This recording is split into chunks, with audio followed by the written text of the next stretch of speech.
Sir ನಿಮ್ಮ ಮಧ್ಯೆ ಏನಾದರೂ ಗಲಾಟೆ ಆಗಿದೆಯಾ? ಜೊತೆಗೆ ಈಗ ಅವರು ಕ್ಯಾಂಡಿ ಕ್ರಶ್ ಒಂದು ಹಾಡು ರಿಲೀಸ್ ಆದಮೇಲೆ ಸೊ ಏನಾದರೂ ಬದಲಾದ್ರೆ ಹೇಗೆ ಏನು ಅಂತ? ಮೇಡಮ್, ಸಹಜವಾಗಿ ಒಂದು ನಿರ್ಮಾಣ ಸಂಸ್ಥೆ ಒಬ್ಬರನ್ನ ಕಾಸ್ಟ್ ಮಾಡಿದ್ದಾರೆ ಅಂದರೆ ಅವ್ರಿಗೆ ಏನಿರುತ್ತೆ, ಅವ್ರ ಲೈಫ್ ತುಂಬ ಚೆನ್ನಾಗಾಗಲಿ ಅನ್ನೋ ಒಂದು ಮೂಲ ಉದ್ದೇಶ ನಮ್ಗೆ ಇದ್ದೇ ಇರುತ್ತೆ. ಅವ್ರು ಏನೇ ದೊಡ್ಡ ಮಾಡಿದ್ರು ಅದರಿಂದ ನಮ್ಮ ಪ್ರತಿಕ್ರಿಯೆ, ಏನಂತಾರೆ ಅದಕ್ಕೆ, ನಮ್ಮ ಸಪೋರ್ಟ್ ಇದ್ದೇ ಇರುತ್ತೆ. ನಾವು ನಮ್ಮ ಇನ್ಸ್ಟಾಗ್ರಾಮ್ ನಮ್ಮ ಪೇಜಲ್ಲಿ ಅವ್ರಿಗೆ ಥ್ಯಾಂಕ್ ಮಾಡಿದ್ದೀವಿ ಮತ್ತು ನಾವು ಆ ಸಾಂಗ್ನ ಶೇರ್ ಮಾಡಿದ್ದೀವಿ. ಸೊ ಅವ್ರು ಮುಂದೆ ಹೋಗಿರೋದು ನಮಗೆ ಬೇಕಾಗಿದ್ದಿದ್ದೆ. ಆ ಕಾಟನ್ ಕ್ಯಾಂಡಿ ಅಂತ ಏನು ಸಾಂಗ್ ಮಾಡಿದ್ರು ಅದಾದಮೇಲೆ ನಮಗೆ ಬದಲಾವಣೆ ಕಾಣ್ತಿರೋದು ಅದಾದಮೇಲೆ. ಅಲ್ಲಿ ತನಕ ನಮ್ಮ ಜೊತೆ ಸರಿಯಾಗಿ ಕಮ್ಯುನಿಕೇಷನ್ಸ್ಗಳಲ್ಲಿದ್ದರು. ಅಥವಾ ಸರಿಯಾದ ಕಮ್ಯುನಿಕೇಷನ್ ಅಂದರೆ ನಾವೇನು ಆ ಥರ ರಿಪೀಟೆಡಾಗಿ ಮಾಡೋಂಥದ್ದೇನು ನೆಸೆಸಿಟಿ ಬರ್ತಿಲ್ಲ. ನಮ್ಗೆ ಯಾವ ಕೆಲಸ ಇತ್ತೋ ಟೈಮಲ್ಲಿ ನಾವು ಅವ್ರಿಗೆ ಫೋನ್ ಮಾಡ್ತಿದ್ವಿ, ಆ ಕಮ್ಯುನಿಕೇಷನ್ಸ್ಗಳು ಕರೆಕ್ಟ್ ಆಗೋದು. ಅದಾದಮೇಲೆ ಆ ಸಿನಿಮಾ ಅಥವಾ ಆ ಸಾಂಗಿನ ಒಂದು ಇಂಟರ್ವ್ಯೂ ನಡೆಯುತ್ತೆ. ಆ ಇಂಟರ್ವ್ಯೂನಲ್ಲೂ ನಮ್ಮ ಸಿನಿಮಾ ಹೆಸರನ್ನ ಪ್ರಸ್ತಾಪಿಸ್ತಾರೆ. ನಾನು ಈ ಥರ ಒಂದು ಸಿನಿಮಾ ಮಾಡಿದ್ದೀನಿ, ಲವ್ ಮ್ಯಾಟ್ರ್ ಅಂತ ಒಂದು ಸಿನಿಮಾ ಮಾಡಿದ್ದೀನಿ, ಅತಿ ಶೀಘ್ರದಲ್ಲಿ ರಿಲೀಸ್ ಆಗ್ತಾ ಇದೆ ಅನ್ನೋ ಪಾಯಿಂಟ್ ಆಫ್ ವ್ಯೂ ಹೇಳ್ತಾರೆ.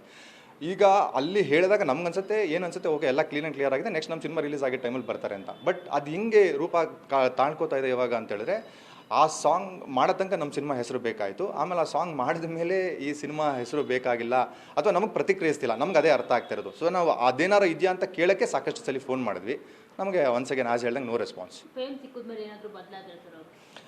ಮೇಡಮ್, ಅದು ಇವತ್ತಿನ ಬೆಳವಣಿಗೆ ನೋಡ್ತು ಅಂದರೆ ನಮಗೆ ಸ್ವಲ್ಪ ಅದು ಆಗಬಾರ್ದಾಗಿತ್ತೇನೋ, ಅದು ಆಗ್ತಾ ಇದೆಯೇನೋ ಅನ್ನೋ ಒಂದು ಯೋಚನೆ ನಮಗೂ ಇದೆ. ಅದು ಆಗ್ಕೂಡ್ದು ಯಾರಿಗೇ ಆಗಲಿ.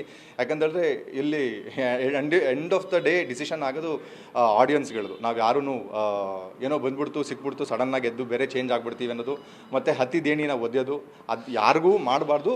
ನನಗೆ ಗೊತ್ತಿಲ್ಲ, ಅದು ಆ ಪ್ರತಿಕ್ರಿಯೆಗೋಸ್ಕರ ನಾವು ವೆಯ್ಟ್ ಮಾಡ್ತಾ ಇದ್ದೀವಿ. ಏನು ಅವ್ರ ದೃಷ್ಟಿಕೋನ ನಮ್ಗೆ ಗೊತ್ತಾಗ್ತಾ ಇಲ್ಲ. We are very uncertain. ನಾವೇನು ಹೇಳೋಕ್ಕೂ ನಮಗೆ ಕ್ಲಾರಿಟಿ ಸಿಗ್ತಾ ಇಲ್ಲ. ಯಾಕಂದರೆ ಇನ್ಕ್ಲೂಡಿಂಗ್ ಫಿಲಮ್ ಚೇಂಬರ್ಗೆ ಬಂದಾಗ ಫಿಲಮ್ ಚೇಂಬರಲ್ಲೂ ಅವರು ಕರೆಕ್ಟಾಗಿ ರೆಸ್ಪಾನ್ಸ್ ಮಾಡ್ತಿಲ್ಲ. ಅವ್ರ ಫೋನ್ ಕಾಲ್ಗಳನ್ನು ತೆಗಿತಾ ಇಲ್ಲ.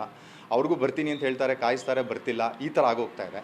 ಸೊ ಇದೆಲ್ಲ ನಮಗೂ ಒಂದು ಬೇರೆ ಥರನೇ ಇದು ಬೇಡದಿರೋ ವಿಚಾರನೇ. ಆ್ಯಕ್ಚುಲಾಗಿ ಅವ್ರು ಇದನ್ನು ನೀಟಾಗಿ ರೆಸಿಪ್ರೊಕೇಟ್ ಮಾಡಿದರೆ ಸಿನಿಮಾ ತುಂಬ ಚೆನ್ನಾಗಿದೆ. ಸಿನಿಮಾ ಚೆನ್ನಾಗಿ ಹೋಗ್ಬೋದಾಗಿತ್ತು, ಇನ್ನೂ ಚೆನ್ನಾಗಿ ಹೋಗ್ಬೋದಾಗಿತ್ತು. ಫಿಲ್ಮ್ ಚೇಂಬರ್ ಅವರು ಅವ್ರನ್ನ ಕಾಂಟ್ಯಾಕ್ಟ್ ಮಾಡಿದಾಗ ಅವರು ಹೇಳಿರುವಂಥದ್ದು ಸಿನಿಮಾ ಟೀಮಲ್ಲಿ ಅಂದರೆ ಬಿಹೇವಿಯರ್ ಸರಿ ಇರಲಿಲ್ಲ ಅನ್ನೋ ಒಂದು ಮಾತನ್ನು ಅವರು ಹೇಳಿರುವಂಥದ್ದು. ಯಾಕೆ ನಿಮ್ಮ ಮಧ್ಯೆ ಏನಾದರೂ ಆ ಥರದ ಮನಸ್ತಾಪ, ಆ ಥರದ್ದು ಏನಾದರೂ ಆಗಿದೆಯಾ ಘಟನೆಗಳು ಅಂತ? ಆ ಥರದ್ದೇನು ಸುಮ್ಮನೆ ಅಂದರೆ ನಾರ್ಮಲಾಗಿ ಆಗಿರ್ಬೋದೇನೋ, ಊಟ ತಿಂಡಿ ಅರ್ಧ ಗಂಟೆ ಲೇಟು, ಅದು ಹೆಚ್ಚು ಆಗಿರ್ಬೋದೇನೋ ಮ್ಯಾಕ್ಸಿಮಮ್ಮು. ಅದು ಬಿಟ್ಟರೆ ಇನ್ನೇನು ಮನಸ್ತಾಪಗಳಾಗಿಲ್ಲ. ಯಾವಾಗ ನಮಗೆ ಚೇಂಬರ್ ಕಡೆಯಿಂದನೂ ಆ ಥರ ಪಾಯಿಂಟ್ ಬಂದಾಗ ಅವ್ರು ಹೇಳಿದ್ದು ಒಂದೇ, ನಾವು ಹೇಳಿದ್ದು ಒಂದೇ. ಆ ಥರ ಇದ್ದರೆ ನೇರ ಕೂತ್ಕೊಂಡು ಮಾತಾಡಬೇಕಲ್ವ, ಅದು ಫಸ್ಟ್ ಪಾಯಿಂಟ್. ನಮ್ಮ ಮೇಲೆ ನಾವು ಆರೋಪ ಆಗ್ತಾ ಇದ್ದಾರೆ ಅಂದರೆ ಅದು ನಾವು ಹಿಂದೆ ಇದ್ಬಿಟ್ಟು ಆರೋಪ ಆಗೋದಲ್ಲ. ಸರಿ, ನೀವು ಆರೋಪಿ, ನಾನು ಇಲ್ಲೇ ಇರ್ತೀನಿ, ಏನಿದೆ ಹೇಳಿ ಅಂತ ಕೇಳೋಕ್ಕೆ ನಾನು ಹೇಳಿದೆ.